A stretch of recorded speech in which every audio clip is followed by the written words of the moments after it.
дар пойтахти Тоҷикистон тахриби гимназияи машҳури шумораи 53 ба номи Муҳаббат Маҳмудова шурӯъ шуд. Қарор аст дар ҷойи ин гимназия дар тӯли як соли оянда мактаби наве бунёд шавад. Дар гузашта дар ин мактаб фарзандони мақомоти баландпоя аз ҷумла писари бузурги президент Эмомалии Раҳмон таҳсил кардаанд. Ин мактаб ки дар ҳамсоягии манзили раиси ҷумҳурии Тоҷикистон воқеъ аст, ҳамеша маҳалли райдиҳии мақомоти баландпоя аз ҷумла президент Раҳмон буд.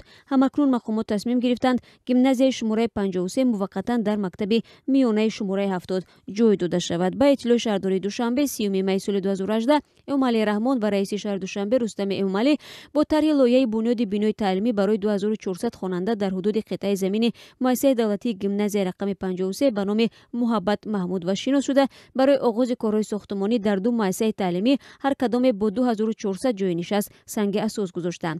Муассисаи давлатии гимназияи рақами 53 аз 6 бинои чорушона бо таххона ва 50 синфхона аз ҷумла 4 синфхонаи лингафонӣ, 4 адад синфи компютери, синфхонаҳои озмоишгоҳи физика, кимиё, ҷуғрофия, биология, синфҳои мусиқӣ, хореографӣ, нақшакашии техникӣ, теории ҳарбӣ, таълими меҳнат, устухонаи коркарди матоъҳо, устухонаи умумии коркарди фулуз ва чӯб, толори варзишӣ бо 190 ҷои нишаст иборат хоҳад шуд.